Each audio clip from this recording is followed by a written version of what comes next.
Motores de corriente alterna. En este caso, los motores basan su funcionamiento en la obtención de un campo magnético giratorio. Dentro de este campo giratorio puede haber un electroimán que gira a la misma velocidad que el campo. En este caso tendremos un motor síncrono. Una segunda posibilidad es que dentro del campo hay un bobinado sometido a inducción, por lo que aparece una corriente eléctrica y por tanto la fuerza de Lorentz. El giro será más lento que el campo giratorio, razón por la cual el motor se denomina asíncrono. Respecto a la corriente de alimentación, tendremos motores monofásicos y motores trifásicos. De forma similar a los motores de corriente continua, los de alterna están constituidos por una parte fija, denominada estator, dotado de unas bobinas generadoras del campo magnético y por un rotor, también llamado armadura. La carcasa, las tapas y la caja de conexiones completan un motor. Motor monofásico síncrono. Es un motor idéntico al motor de corriente continua con excitación en serie, pero en corriente alterna. El funcionamiento del motor se basa en el acoplamiento de campos magnéticos que giran al unísono.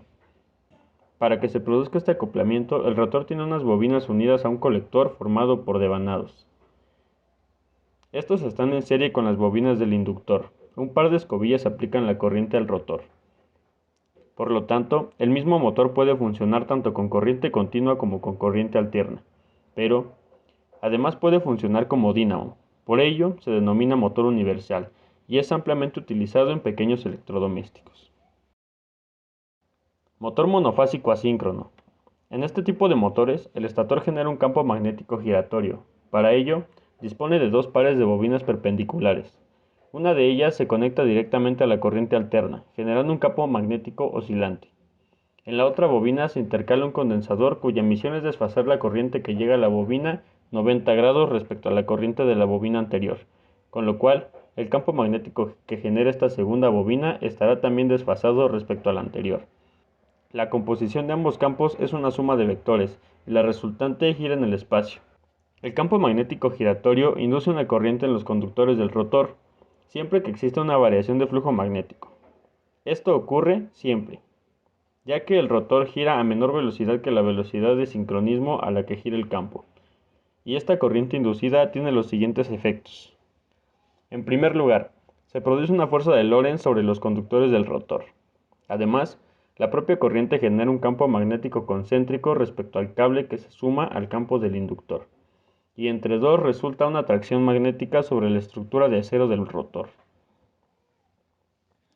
Las corrientes y fuerzas que aparecen en el inducido son tanto mayores cuanto mayor sea la velocidad relativa entre el rotor y el campo magnético.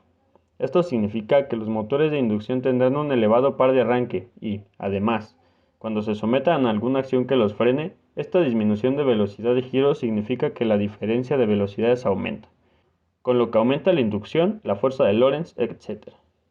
Y todo ello da como resultado que el par también aumenta, venciendo el frenado. Para que se produzca corriente que circule libremente por el rotor, los conductores deben formar un cortocircuito, que se consigue con llamados rotores de jaula de ardilla. Motor trifásico síncrono. De forma similar a los motores monofásicos, los motores trifásicos consiguen un campo magnético giratorio. El motor trifásico síncrono tiene un rotor constituido por un electroimán. No es un motor muy corriente por la complicación que supone alimentar el inductor con corriente alterna y el inducido con corriente continua, pero su velocidad de giro es fija e igual a la de sincronismo. Motor trifásico asíncrono. El funcionamiento de estos motores es totalmente análogo al de los motores monofásicos de inducción. Un campo magnético giratorio, inducción de corriente en el rotor por causa del campo que gira a mayor velocidad que el propio rotor, fuerza de Lorentz y fuerza de atracción magnética. En el campo magnético giratorio se consigue conectando cada una de las bobinas a una línea de corriente trifásica. El rotor suele ser de jaula de ardilla, pero también puede ser del tipo bobinado, con la ventaja de poder regular la corriente de cortocircuito mediante potenciómetros, con lo cual se regula la velocidad de giro y el par desarrollado por el motor. Los motores trifásicos presentan características especiales de utilización, ya que con los mismos tres cables de corriente se puede realizar dos tipos de conexiones en el inductor. Las conexiones son las siguientes. Conexión estrella. Un extremo de las bobinas se junta y cada uno de los extremos libres se conecta a cada uno de los cables. En este caso, cada bobina del motor está sometida a una tensión UR, US y UT, que suelen ser de 220 volts, y por cada una circula una intensidad igual a la que circula por cada conductor. La tensión a la que está conectada cada fase del motor es la tensión de línea entre raíz de 3 por 220 volts. Conexión en triángulo o delta. Cada extremo de las tres bobinas se une a un extremo de la bobina siguiente, no siendo necesario el conductor neutro. En este caso, cada bobina es sometida a la tensión de línea URS, UST y UTR, que suelen ser de 380 volts. La intensidad que circula por cada bobina es inferior a la que circula por cada conductor, precisamente raíz de 3 veces. La tensión a la que está conectada cada fase del motor es la tensión de línea de 380 volts. Con estas posibilidades se puede arrancar el giro de un motor a baja tensión de 220 volts mediante una conexión en triángulo, y cuando se haya establecido la fuerza contraelectromotriz propia del giro, conectar el motor en estrella a 380 volts para desarrollar toda su potencia, sin alcanzar nunca intensidades elevadas.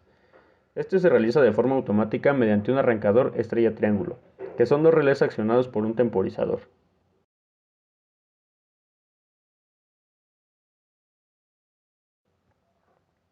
Otra de las ventajas de los motores trifásicos de inducción es que se pueden invertir su giro sin más que conmutar dos cualesquiera de sus fases, tanto en estrella como en triángulo.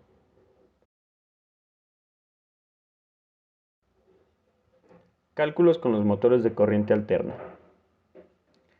El primer cálculo es la velocidad de giro del campo magnético o velocidad síncrona ns, que viene dada por la expresión donde F es la frecuencia de la corriente y P el número de polos que tiene el motor. Otro parámetro básico en los motores asíncronos es el deslizamiento absoluto, que viene representado por la letra S.